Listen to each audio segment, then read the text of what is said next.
Donald Trump a-t-il voulu utiliser l'arme nucléaire contre l'Iran? Alors Thomas Despo, vous avez analysé tout ça, vous avez travaillé sur le sujet. C'est vrai que Donald Trump, il avait réaffirmé cette semaine que c'était totalement faux, qu'il ne veut pas utiliser l'arme nucléaire. D'où vient donc cette information?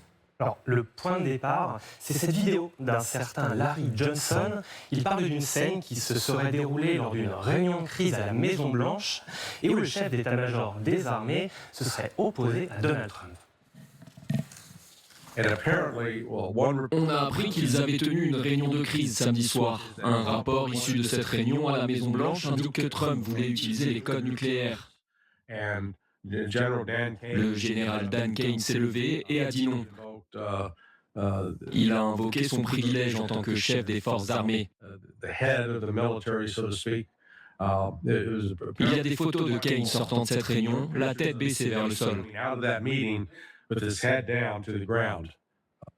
Ce Larry Johnson n'est pas n'importe qui, sa parole est écoutée parce qu'il a été membre de la CIA pendant les années 80 et depuis il est blogueur. Il est réputé pour ses informations non vérifiées et pour sa proximité avec les Russes. Alors justement, Thomas, quand il dit que Donald Trump a voulu utiliser la bombe nucléaire contre l'Iran, est-ce qu'on peut le vérifier et savoir si c'est vrai ou si c'est faux? Alors, pour vérifier cette affirmation, on a d'abord regardé s'il y avait bien eu une réunion ce soir-là à la Maison-Blanche, et c'est le cas. CNN a aperçu plusieurs hauts responsables qui s'y rendaient, dont le chef d'état-major des armées.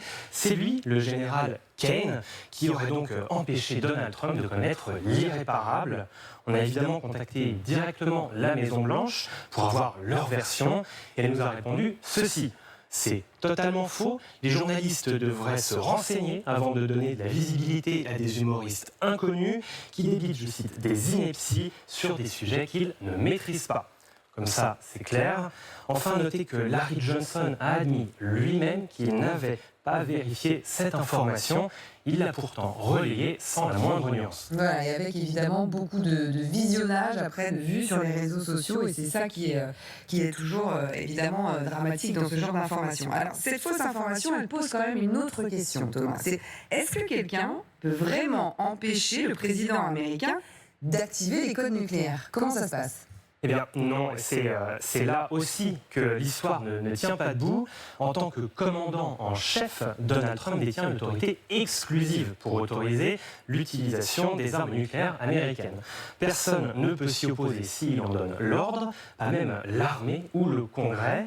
Maintenant, dans la chaîne de commandement nucléaire, ce n'est pas vraiment le président qui appuie sur le bouton. Comment ça marche? Eh bien, quand le président envoie l'ordre, un message d'urgence crypté est envoyé au centre de contrôle des tirs de missiles. Ces centres, ils doivent décrypter ce message avec des codes, et si ça correspond, les officiers vont lancer l'opération. Ce sont eux, finalement, qui vont appuyer sur le bouton si on poursuit la métaphore. La seule chose, in fine, qui pourrait empêcher cet ordre du président américain, c'est que un ou plusieurs militaires dans les centres de contrôle se mettent à désobéir.